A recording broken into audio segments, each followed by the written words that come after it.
Friends, ఇప్పుడే అందిన వార్త. కేటీఆర్ కొడుకు ఆసుపత్రికి తరలింపు, తీవ్ర టెన్షన్ లో కేసీఆర్ అంటూ లేటెస్ట్ అప్డేట్ అయితే రావడం జరిగిందండి. సో ఆ వివరాలు ఏంటనేది కూడా వీడియోలో తెలుస్తుంది. వీడియోని చివరి చూడండి, అర్థమవుతుంది. మరోసారి ఛానల్ వస్తే తప్పకుండా సబ్స్క్రైబ్ చేసుకోండి. చూస్తున్నారు కానీ లైక్ చేయడం మర్చిపోతున్నారు, వెంటనే లైక్. మాజీ సీఎం కేసీఆర్ మనవడు హిమాంశు రావుకు గచ్చిబౌలిలోని ఏఐజీ ఆసుపత్రిలో గురువారం శస్త్రచికిత్స జరిగింది. నెల 6వ తేదీన జిమ్ లో వ్యాయామం చేస్తున్న కింద పడడంతో హిమాంశు ముక్కుకు గాయమైంది.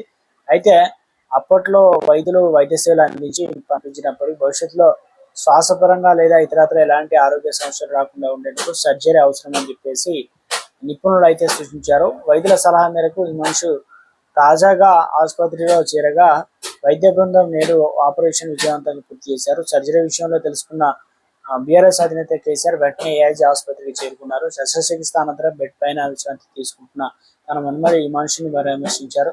హిమాంశు ఆరోగ్య పరిస్థితిని, సర్జరీ తర్వాత రికవరీని అక్కడి సీనియర్ డాక్టర్లు అడిగి తెలుసుకున్నారు. కేసీఆర్ తో పాటు మాజీ మంత్రి కేటీఆర్, హరీష్ రావు కూడా ఆసుపత్రిలో ఉండి వైద్యులతో మాట్లాడారు. వైద్యుల పర్యవేక్షణలో హిమాంశు మరో 2 రోజుల పాటు ఆసుపత్రిలోనే ఉండి విశ్రాంతి తీసుకున్నారు. శస్త్రచికిత్స విజయవంతంగా ముగిసిందని, తాను వేగంగా కోలుకుంటున్న